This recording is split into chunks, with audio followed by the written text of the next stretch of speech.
saya Novel Andika Rahman, NIM 41, akan mereview jurnal dari Saudara Eko Rianto dari Teknik Informatika Estimik Himsya Semarang dengan judul Peramalan Harga Saham Menggunakan Jaringan Syaraf Tiruan secara Supervised Learning dengan Algoritma Backpropagation.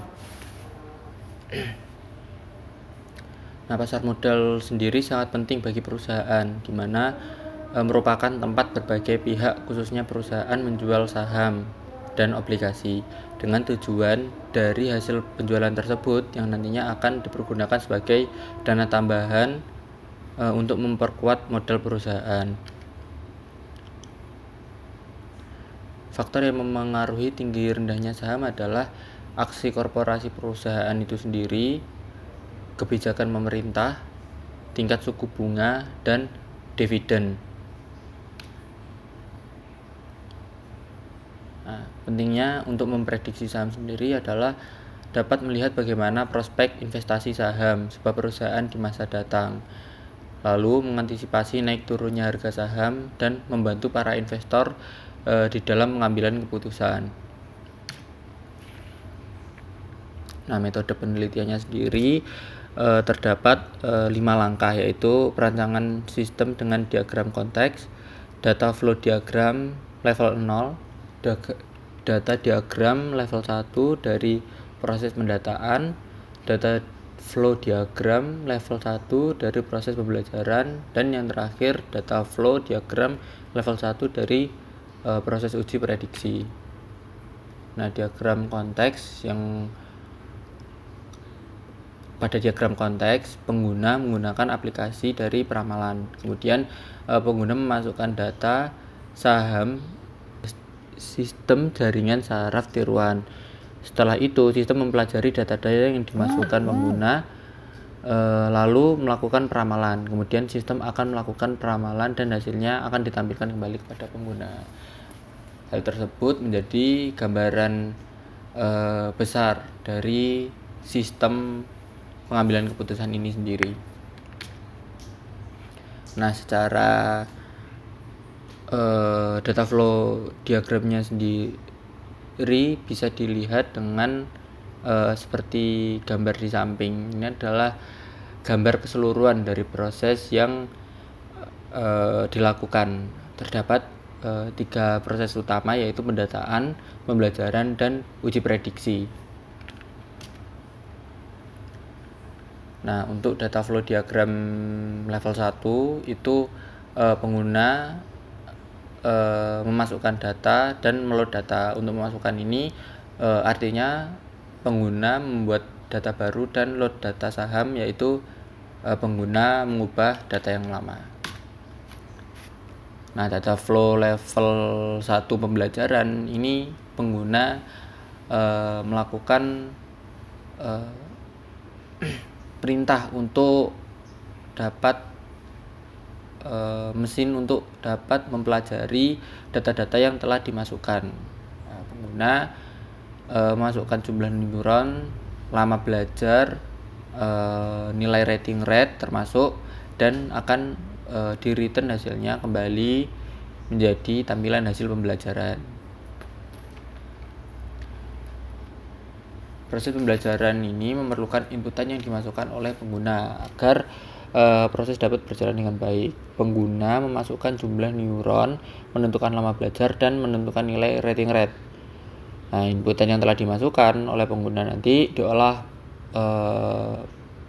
menjadi pembelajaran yang kemudian dimasukkan data hasil pembelajaran tersebut ke dalam database training. Di dalam proses ini juga membutuhkan data-data dari database data saham, walaupun secara entity relationship diagram atau ERD-nya tidak saling berhubungan. Hasil dari pembelajaran akan ditampilkan kembali kepada pengguna. Nah, yang terakhir adalah data flow diagram level 1 uji prediksi, atau data flow yang terakhir, yaitu proses uji prediksi akan memberikan inputan-inputan yang telah dimasukkan oleh pengguna dan memprosesnya dengan melihat data training sebagai referensi. Itu. Nah, setelah diproses, hasil dari prediksi di proses uji prediksi, kemudian akan ditampilkan hasil prediksi kepada pengguna dan menyimpan hasilnya di dalam database yang sudah diprediksi tadi. Nah, ini adalah from pendataan. Bisa ditampilkan seperti ini. Dia memiliki pola masukan X1 sampai X5. Terus pola masukannya harus ditulis dalam satu baris. Kemudian ditentukan banyaknya neuron dan menentukan besar tingkatnya pembelajaran atau learning rate-nya, seperti itu. Nah, ini adalah from dari pembelajaran. Bisa dilihat seperti gambar di samping. Jika sudah masukkan filenya, tentu lamanya proses pembelajaran dari neuron juga semakin lama, semakin mempengaruhi lama enggaknya juga. Dan data hasil dari pembelajaran itu meliputi banyak hidden layer, banyaknya epochs, dan berapa banyaknya hidden layer, banyaknya epochs, berapa nilai learning rate, berapa lama hasil pembelajaran, dan berapa nilai dari masing-masing bobot, bias, dan error. Nah, untuk from prediksi bisa dilihat seperti gambar di samping. Itu memiliki beberapa pembelajaran, yaitu pola pembelajaran pertama, pola pembelajaran kedua, dan pola pembelajaran yang ketiga. Nah, pada pola pertama sebenarnya ada pola pembelajaran yang keempat, cuma kita bahas nanti di slide selanjutnya. Pada pembelajaran yang pola pertama itu keluarannya jaringan saraf teoranya adalah dengan nilai 3901,33. Nah, hal tersebut itu masih lebih tinggi nilai errornya pada pembelajaran yang kedua, itu lebih tinggi lagi dari pembelajaran yang pertama. Namun untuk pada pola ketiga nilai errornya itu mengecil gitu, nggak sebesar nilai 1 atau nilai 2. Nah, untuk from prediksi di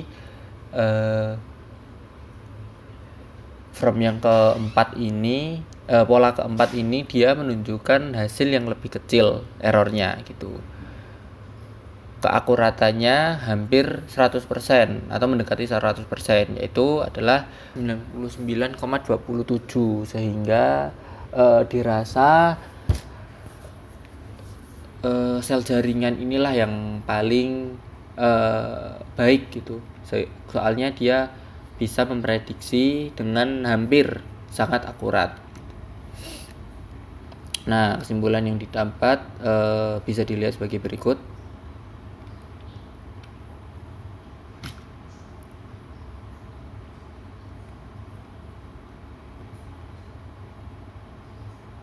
Seperti itu. Nah, untuk jurnal yang pertama cukup sekian. Lalu saya melanjutkan pada jurnal yang kedua. Nah, pada jurnal yang kedua ini saya mereview dari jurnal Saudara Cahyo Darujadi dan Agustinus Bimo Gumelar dari Sistem Informasi Fakultas Ilmu Komputer Universitas Narotama Surabaya dengan judul Pemanfaatan Teknik Supervised untuk Klasifikasi Teks Bahasa Indonesia. Nah, perkembangan zaman internet yang menjadi acuan utama beberapa peneliti mengenal penambahan data berbasis teks dilakukan atau yang sering disebut dengan text mining. Nah, Indonesia sendiri yang digunakan sebagai sumber acuan, riset mengenal pemrosesan teks sebenarnya telah lama dilakukan. Untuk peringkasan teks misalnya, telah mulai diteliti sejak tahun 1958 oleh peneliti dari IBM, meredup di tahun 70-80 dan kembali bergairah pada 90-an sampai sekarang. Nah, internet masih menjadi internet menjadikan pemrosesan teks kembali bangkit. Jumlah dokumen teks yang ada di internet tumbuh dengan sangat pesat. Dokumen teks semakin berperan jalannya muncul web 2.0 yang mendorong pengguna internet untuk membuat berbagai konten. Aliran konten segar dengan volume besar perharinya membanjiri internet. Oleh karenanya, dibutuhkan teknik tertentu untuk mengolah dokumen teks. Nah, dengan demikian, penentuan keabsahan suatu sumber merupakan keahlian tersendiri yang harus dimiliki oleh pengguna. Metode yang digunakan nantinya adalah proses klasifikasi. Ini adalah naive Bayes gitu. Jadi poin utamanya adalah lebih kepada terserapnya data-data yang justru tidak penting seperti itu di internet. Malah yang penting-penting itu malah tidak terserap. Jadi pada penelitian ini sebisa mungkin kita menghilangkan gap tersebut. Nah, front prediksi pada samping adalah pengklasifikasian teks yang sangat dibutuhkan dalam berbagai macam aplikasi, terutama aplikasi yang jumlah dokumennya bertambah dengan cepat. Nah, pada gambar 2.1 yaitu clustering teks dan klasifikasi teks menunjukkan proses dari klasifikasi teks secara terpadu menggunakan pembelajaran mesin. Input mengalami processing yaitu bisa berupa stop word atau stemming.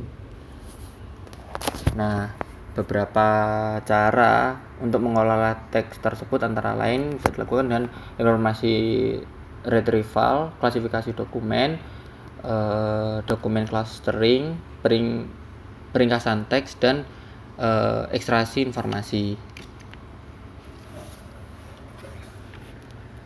Nah, untuk metode pengklasifikasiannya sendiri, klasifikasi atau kategorisasinya teks merupakan klasifikasi atau kategorisasi teks merupakan proses penempatan suatu dokumen ke suatu kategori atau kelas suatu dengan karakteristik dari dokumen tersebut.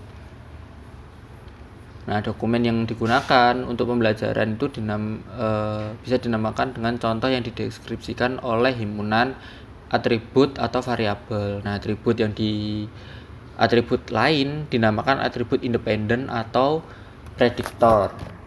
Nah, pada proses klasifikasi teks dapat dibagi ke dalam dua fase, yaitu fase information retrieval atau IR, dan yang fase kedua adalah fase klasifikasi utama ketika suatu algoritma memproses data numerik tersebut untuk memutuskan ke kategori mana teks tersebut ditempatkan. Menurut Sebastian, pada 2002 proses klasifikasi teks melibatkan banyak teknik IR. Nah, namun pada Asir Fatham mengusulkan suatu metode klasifikasi otomatis dari halaman web ke dalam beberapa kategori berdasarkan struktur dari dokumen dan gambar yang terdapat di dalamnya. Nah, sehingga Janoman merangkum perbandingan antara 5 algoritma yang sering digunakan dalam kategorisasi teks, dan hasilnya diperlihatkan pada tabel 2.1 yang ada di sebelah kanan.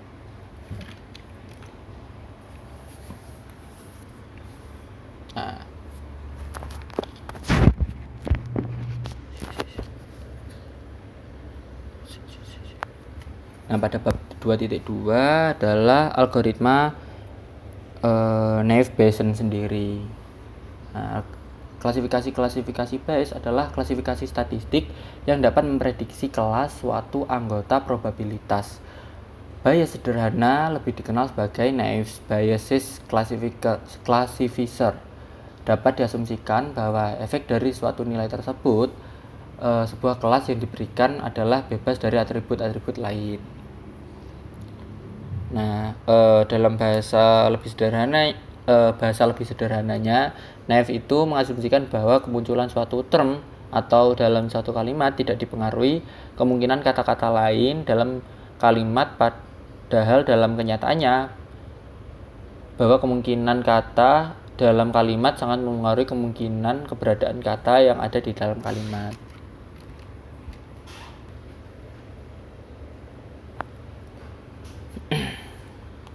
Nah, untuk algoritma naive Bayes sendiri sangatlah berbeda dengan algoritma rule based learning di atas. Naive Bayes adalah sebuah algoritma analisa statistik yang bekerja dengan mengolah data numerik.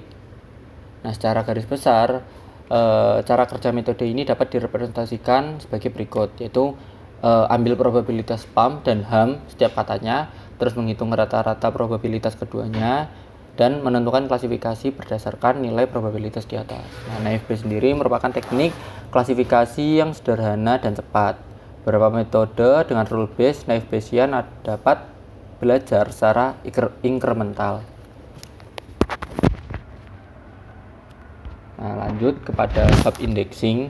Setelah melakukan processing, maka selanjutnya adalah pengindeksan kata untuk mengubah representasi data teks menjadi numerik sehingga dapat diproses. Nah, pada VSM biasanya berisi bobot-bobot yang setiap katanya dihitung berdasarkan dua pendekatan utama, yaitu semakin sering sebuah kata muncul di suatu dokumen, lalu juga semakin sering sebuah kata muncul di sebuah dokumen dalam koleksi. Nah, pendekatan pertama kebanyakan dipakai dalam konteks klasifikasi dokumen, sedangkan pendekatan kedua biasanya dipakai dalam pemrosesan query. Keterangan notasinya digunakan pada penjelasan teknik pembobot-bobotan seperti di bawah ini.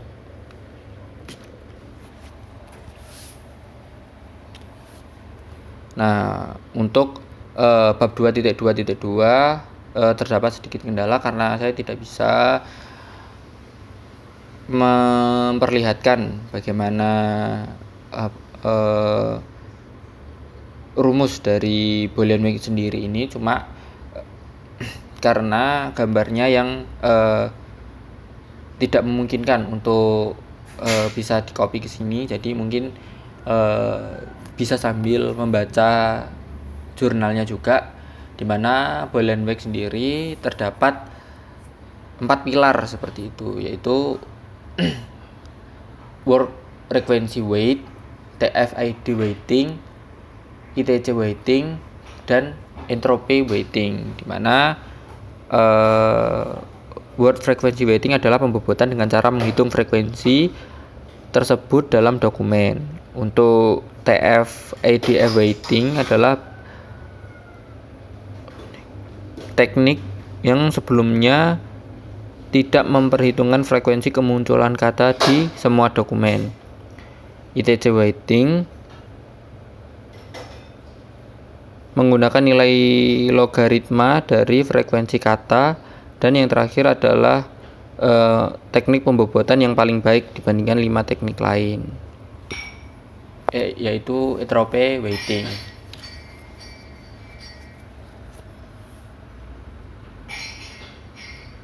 Nah, pada penelitian ini, himpunan data dapat diuji dalam kumpulan artikel-artikel yang disadur dari majalah JIP serta dibangun menurut kelas-kelasnya.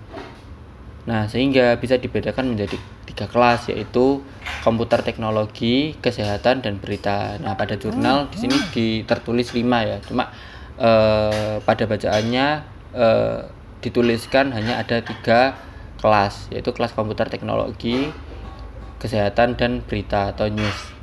Jumlah total artikel yang digunakan pada penelitian ini adalah 3000 data teks yang tersebar pada tiap-tiap kelasnya.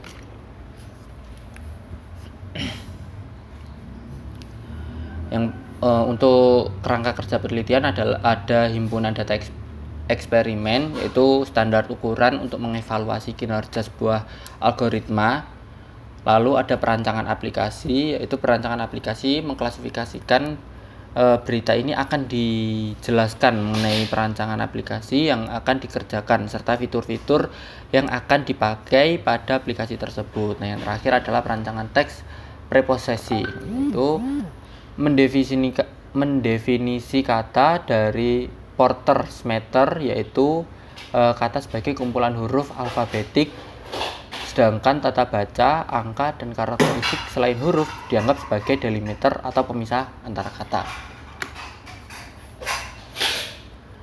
Nah, analisis hasil percobaan. Yang pertama adalah pengujian metode, kedua implementasi algoritma naive Bayes, terus yang ketiga ada penggunaan stop word removal dalam algoritma naive Bayes, yang keempat pengaruh stop word removal dalam kinerja algoritma naive Bayes.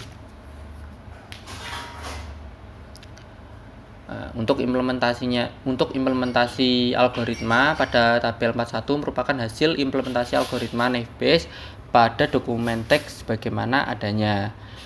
Tanpa stop word removal, terlihat akurasi terbesar pada data pelatihan mencapai 70% dengan nilai akurasi 87,45%. Nah, jika menggunakan stop removal dalam algoritma naive Bayes, setelah digunakan stop removal pada klasifikasi teksnya, metode naive Bayes hasil akurasi yang diperoleh berbeda jika dihasilkan tanpa menggunakan stop word. Pada tabel 2 di bawah ini terlihat akurasi terbesar terjadi pada pelatihan training sampel mencapai 90% dengan nilai akurasi 74,2%. Nah, yang terakhir adalah pengaruh stop word removal dalam kinerja algoritma naive Bayes. Secara visual dapat dilihat bahwa penggunaan stop word hanya berdampak kecil pada kinerja atau akurasi, sehingga pada diagramnya terlihat akurasi terbesar pada 74,2%. Sama-sama diperoleh dengan menggunakan stop word maupun tidak. Keduanya memperoleh kinerja terbesar saat pelatihan mencapai 90%. Nah, itu dia penjelasan saya sehingga mendapatkan kesimpulan sebagai berikut. Baiklah, itu saja yang bisa saya jelaskan pada kesempatan presentasi kali ini. Saya ucapkan terima kasih. Assalamualaikum warahmatullahi wabarakatuh.